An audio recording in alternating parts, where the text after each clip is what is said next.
नमस्कार and welcome to my YouTube channel English for all. This is Manish राय।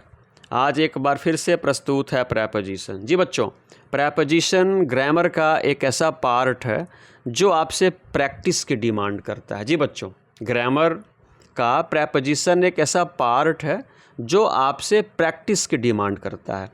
आप जितना ही ज़्यादा प्रैक्टिस करेंगे प्रेपोजिशन पे आपकी पकड़ उतना ही मजबूत होगा। जी, तो प्रेपोजिशन पे अपनी पकड़ को मजबूत करने के लिए आज के वीडियो को अंत तक अवश्य देखें और यह सीखें कि मैं 20 महत्वपूर्ण वाक्यों में किस प्रकार से कौन कौन से प्रेपोजिशन का प्रयोग कर रहा हूँ। तो आइए आज की वीडियो की शुरुआत वाक्य नंबर 1 से करते हैं।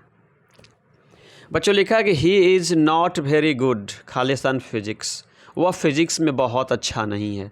याद रखिए, अगर आप भी किसी चीज़ में अच्छे हैं या नहीं हैं तो गुड के बाद हमेशा एट का प्रयोग करेंगे। जैसे गुड एट इंग्लिश, अंग्रेजी में अच्छे हैं।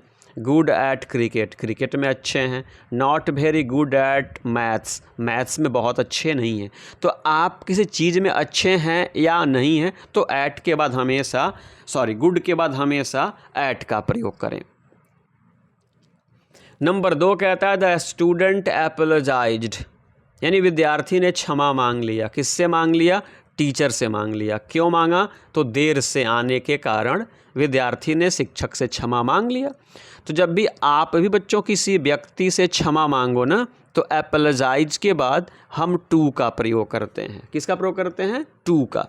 The student apologised to the teacher for coming late, यानी देर से आने के लिए विद्यार्थी ने शिक्षक से क्षमा मांग लिया।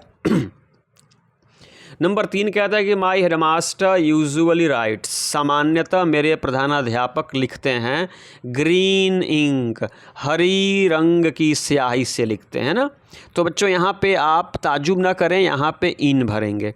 यदि आप भी किसी रंग की स्याही से लिखते हैं, चाहे वो ब्लू इंक हो, रेड इंक हो, ग्रीन इंक हो, तो आप हमेशा इन का प्रयोग करेंगे। याद रखिएगा, हमेशा इन का प्रयोग करेंगे जब आप किसी विशेष रंग की स्याही से लिखते हैं।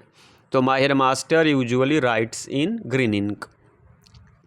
नंबर 4 बहुत ही कॉमन सेंटेंस है। What can I do for you, मैं आपके लिए क्या कर सकता हूँ। What can I do for you. Number 5 महत्वपूर्ण है। They have set your house, उन लोगों ने आपके घर में लगा दी है क्या? आग।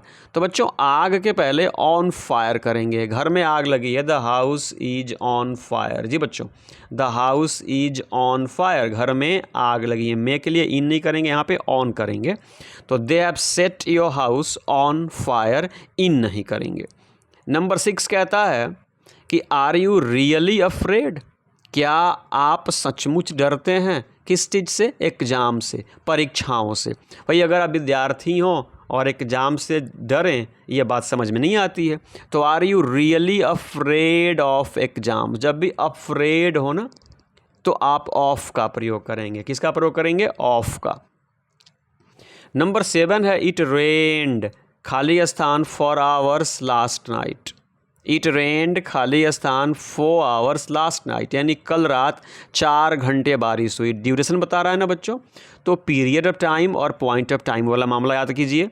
तो यह पीरियड ऑफ टाइम है, तो पीरियड ऑफ टाइम के पहले हम हमेशा क्या करते हैं बच्चों? फॉर करते हैं, और पॉइंट ऑफ टाइम के पहले सिंस करते हैं। तो 4 आवर्स क्या है बच्चों? पीरियड ऑफ टाइम है, ये अवधि बता रहा है, इसलिए हम फॉर का प्रयोग करेंगे। नंबर 8 कहता है we are having a meeting, यानी रविवार को मीटिंग हो रही है। तो संडे क्या है? डे है। डे के पहले आंखें मूंद करके क्या भरना है? ऑन। संडे डे है, 7 दिन होते हैं ना, 7 दिनों के नाम के पहले ऑन का प्रयोग करना है, इसलिए नंबर 8 में हमने ऑन कर दिया। 9 कहता है वी आर प्रिपेयरिंग, खालिस्तान द एग्ज़ाम, हम लोग परीक्षा की तैयारी कर रहे हैं। तो बच्चों परीक्षा की तैयारी करना प्रिपेयर के बाद हमेशा फॉर। जी, प्रिपेयर के बाद हमेशा फॉर, यदि आप किसी परीक्षा की तैयारी कर रहे हैं। नंबर 10 कहता है कि ऑलवेज डिपेंड, खाली स्थान योर ओन एफर्ट्स, हमेशा अपने स्वयं के प्रयासों पे निर्भर रहें, ठीक है, दूसरों के प्रयासों पर नहीं। तो डिपेंड के बाद हमेशा ऑन होता है। क्या होता है बच्चों? ऑन। डिपेंड के बाद हमेशा ऑन होता है। नंबर 11 कहता है she seems to be proud. She seems to be proud of a beauty. ऐसा प्रतीत होता है कि उन्हें अपनी ब्यूटी पे, सौंदर्य पे क्या है? गर्व है, अहंकार है। तो जब भी बच्चों प्राउड दिखे ना, ऑफ करें। जब भी प्राउड दिखे ऑफ करें। अब आइए बच्चों नंबर 12 लेते हैं। नंबर 12 कहता है कि ही हिट मी। उसने मुझे मारा। कहाँ मारा? सर पर मारा। तो सर पर की अंग्रेज़ी क्या होगी? ऑन। अगर हम बात करें यहाँ पे कि पीठ पे मारा तो क्या करेंगे? On the back. अगर नाक पे मारा, ऑन द नोज। जी, तो he hit me on the head. उसने मुझे सर पर मारा। लेकिन तेरा गौर कीजिए, आई कॉट द थीफ। मैंने चोर को पकड़ लिया। कैसे पकड़ा? बाँह से पकड़ा। मतलब मैंने चोर के बाँह को क्या कर लिया? पकड़ लिया। तो यहाँ बच्चों बाई करेंगे। आई caught the thief by the arm. मैंने चोर के बाँह को पकड़ लिया। बाल को पकड़ लेंगे, बाई द हेयर करेंगे, है ना। उसके पैर को पकड़ेंगे तो बाई द लेग करेंगे। कमर पकड़ेंगे, बाई द वेस्ट करेंगे, ठीक है। नंबर 14 है I went to the cinema. मैं सिनेमा गया। Her request. उनके आग्रह पे मैं सिनेमा गया। तो किसी के आग्रह पे कुछ कार्य कर रहे हैं ना, तो ऐड कीजिए। I went to the cinema at her request. जी, I went to the cinema at her request. Number 15 कहता है कि द वर्क वाज डन, यानी काम किया गया जल्दीबाजी में, हैस्ट। तो हैस्ट के पहले इन का प्रयोग होता है बच्चों, याद रखिएगा। इन हैस्ट का मतलब क्या होता है? जल्दीबाजी में। इन हैस्ट मीन्स क्या होता है? जल्दीबाजी में। तो ये हुआ कि the work was done in heist, यानी काम जल्दीबाजी में किया गया। इन हैस्ट याद रखिएगा, जल्दीबाजी में। नंबर 16 कहता है द वर्क वाज डन। काम किया गया। किसके द्वारा किया गया? मेरे मित्र के द्वारा किया गया। तो मित्र क्या है बच्चों? सजीव साधन है।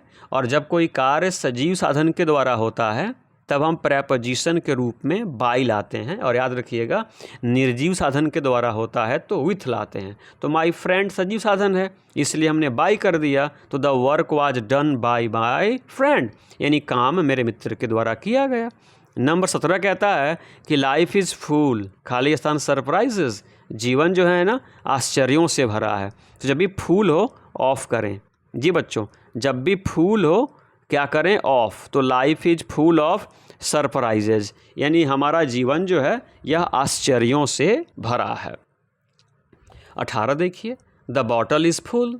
बॉटल क्या है? भरा है। कैसे भरा है? वाटर से भरा है, पानी से भरा है। यहाँ भी ऑफ कीजिए। This bottle is full of water, यानी यह बॉटल जो है पानी से भरा है। लेकिन गौर कीजिए 19 number, the peon filled the bottle, यानी प्यून ने, परिचारी ने, चपरासी ने बॉटल को क्या कर दिया? भर दिया। कैसे भर दिया? वाटर से भर दिया।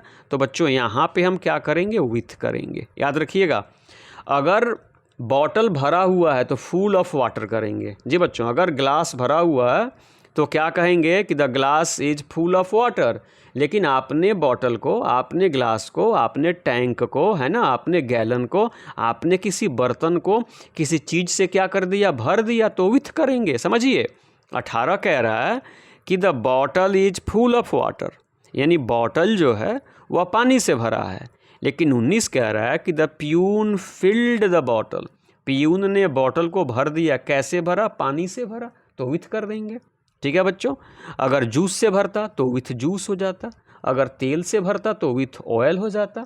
तो भरा हुआ है तो फुल ऑफ करेंगे, लेकिन आप किसी चीज़ से भर रहे हो तो विथ का प्रयोग करेंगे।